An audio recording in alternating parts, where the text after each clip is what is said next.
পিতা তার কন্যাকে বিবাহ দিতে চাচ্ছেন কিন্তু সে নারাজ। তাকে জিজ্ঞেস করা হলে তার ব্যক্তি রুচি বা শারীরিক কোনো সমস্যা আছে কিনা, সে বলল না।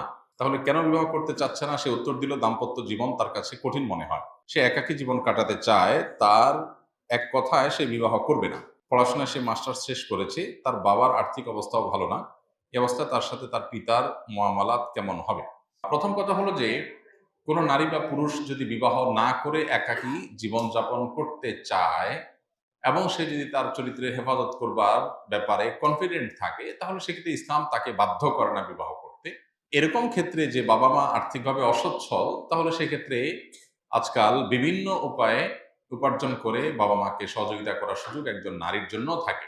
তিনি সেই চেষ্টা করবেন, বাবা মার উপরে বোঝা হবেন না। এটা হলো মৌলিক কথা।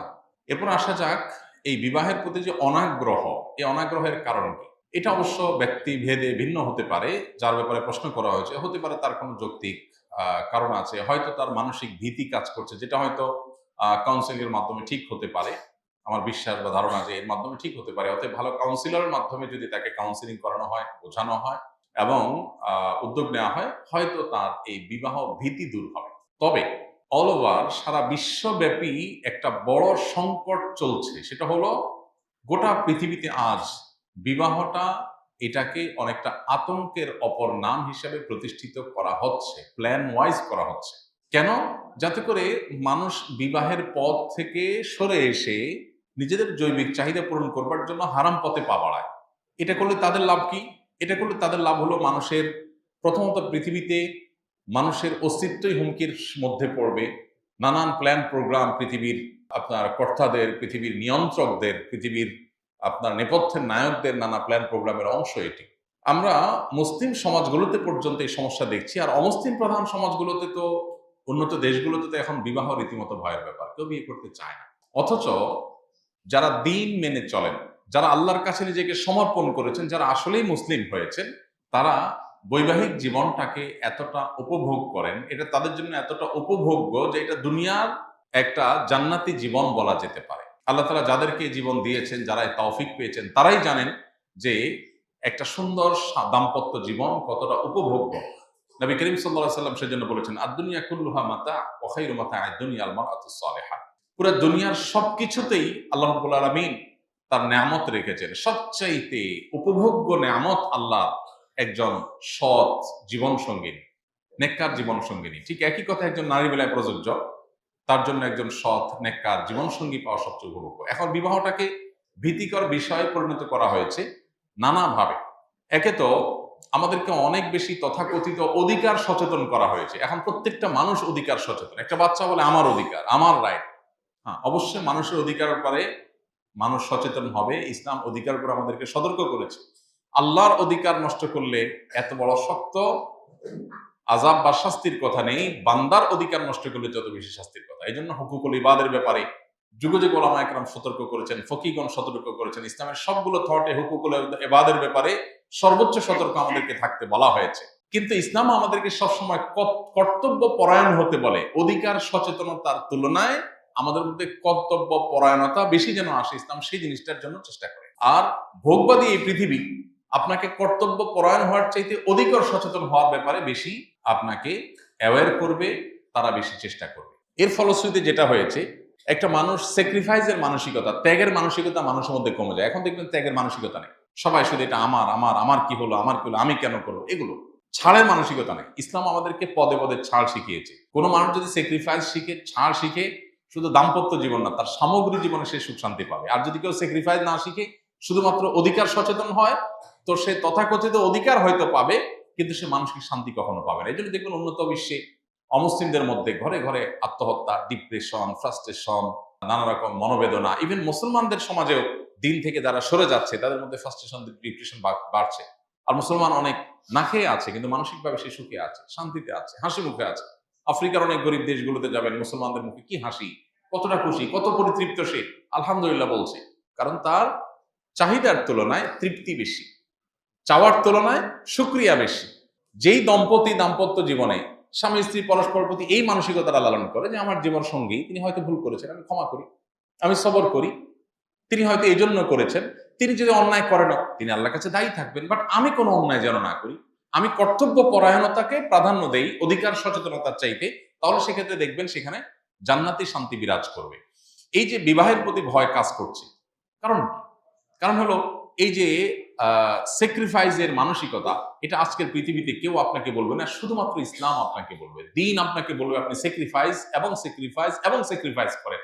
বাবার ক্ষেত্রে স্যাক্রিফাইস, এখন আপনি বলবেন এত স্যাক্রিফাইস করলে আমার কি হবে? স্যাক্রিফাইস করে যদি আপনি সুখী হন তাহলে আপনার অসুবিধাটা কোথায়? স্যাক্রিফাইস করে যদি আপনি সুখী হন, সমস্যাটা কোথায়? এখন বাবা ছেলে মেয়ের জন্য স্যাক্রিফাইস করে সুখী হয় না, হয় না? একজন বাবা মায়ের কাছে নিজে ভোগ করাটা মজার নাকি বাচ্চাদেরকে ভোগ করাটা মজার হয়? নিজে খেয়ে বেশি আনন্দ পায় বাপ মা নাকি বাচ্চাদেরকে হয় বেশি আনন্দ পায়? বাচ্চাদের খায় আনন্দ পায়।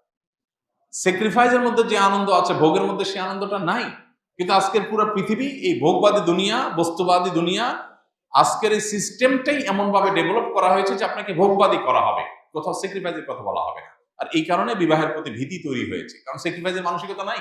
কেউ স্যাক্রিফাইস করতে চায় না, কেউ শেয়ার করতে চায় না। উন্নত দেশগুলোতে বিয়ে তো হয়, বিয়ে না, এটা হলো মেস সিস্টেম, মেস হোস্টেল। মেসের মধ্যে একই রুমে ৩-৪ জন থাকে না, শেয়ার করে করে, এরকম এই মেসের যে সমস্ত আপনার রুমমেট আছে, স্বামী স্ত্রী উন্নত দেশগুলোতে বেশিরভাগ ক্ষেত্রে এরকম। কারণ স্বামী স্ত্রী দুজনেই উপার্জন করে, দুজনের টাকা পয়সা আছে, দুইজন শেয়ানে শেয়ান, কেউ কারোর মানতে রাজি না। ঠিক আছে, তাহলে তুমি রুম ভাড়া দাও, আমি বিদ্যুৎ বিল দিই, তুমি গ্যাস বিল দাও, আমি পানি বিল দিই। রুমমেট একসাথে আছে স্বামী স্ত্রী। আর ইসলাম বলে সমস্ত আর্থিক দায় দায়িত্ব স্বামীর, আর স্ত্রী তার স্বামীকে সার্বিকভাবে সহায়তা করবেন, ভেতরের টোটাল সাইডটা সামলাবেন। আল্লাহ তাআলা নারীকে যে সৃষ্টি করেছেন, তার বডির যে স্ট্রাকচার আল্লাহ তাআলা দিয়েছেন, এই স্ট্রাকচারটারই বলছে যে তাকে আল্লাহ তাআলা ঘরে থেকে ভেতরের সাইডটাকে সামলাবার জন্য বলেছে। একটা রাষ্ট্র চলার জন্য অনেক সেক্টরের অনেক রকম মানুষ লাগে। যারা নিরাপত্তার দায়িত্বে নিয়োজিত তারা অফিসে বসে থাকলে হবে না, আবার যারা প্রশাসন চালাবে তারা নিরাপত্তার জন্য বের হলে হবে না। একটা রাষ্ট্র চলার জন্য যেরকম বিভিন্ন ডিপার্টমেন্ট ভাগ করা আছে, আল্লাহ রাব্বুল আলামিন আমাদের পৃথিবীর স্বকীয়তা স্বভাবতা ঠিক রাখার প্রয়োজনে পুরুষদেরকে বাহিরের সব হ্যাসেল নেওয়ার দায়িত্ব দিয়েছেন, আর নারীদেরকে ভেতরের বিষয়গুলোকে সামাল দিতে বলেছেন। এটা তাদের বডির স্ট্রাকচার দিকে তাকালে বোঝা যায় আল্লাহ তাকে কিভাবে তৈরি করেছেন। নারীর বক্ষে আল্লাহ তাআলা বাচ্চার খাবার রেখেছেন। এখন এই খাবারটা তো কর্মস্থলে দেয়াটা তার জন্য খুব বেশি স্বস্তিদায়ক না, তার জন্য এটা স্বস্তিদায়ক হলো বাসায় দেওয়াটা। নারীর গর্ভে আল্লাহ তাআলা সন্তান ধারণ করার ক্ষমতা দিয়েছেন, পুরুষের গর্ভে সেটা দেন নাই। তাহলে সেক্ষেত্রে নারী সন্তান গর্ভে ধারণ করে অফিস আদালতে যাওয়া, কাজ করা, মাটি কাটা, রাস্তায় যাওয়া, এগুলো তার জন্য স্বস্তিদায়ক না, বাসা তার জন্য উপযোগী।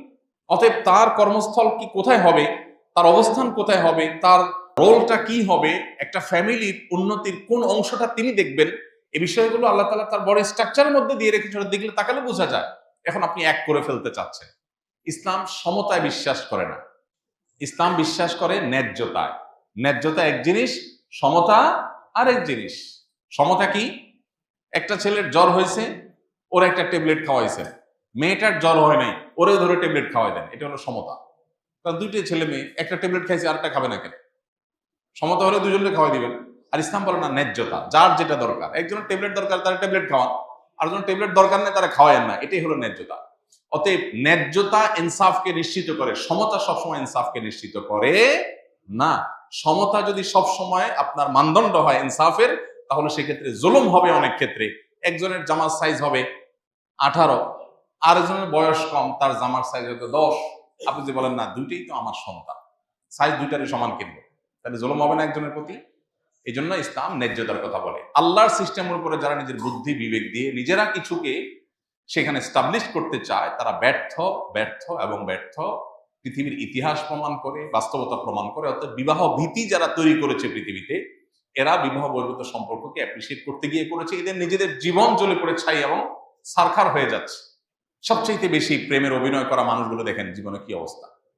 একের পর এক বড় বড় নামি দামি নায়িকা, গায়িকা, অ্যাক্টর, অভিনেতা অভিনয় করে প্রেমের, কিন্তু বাস্তব জীবনে বিয়ে হয়ে গেছে, ছেলে বড় হয়ে গেছে, এখন বিচ্ছেদের গুঞ্জন শোনা যায়। নিউজ হয় কি?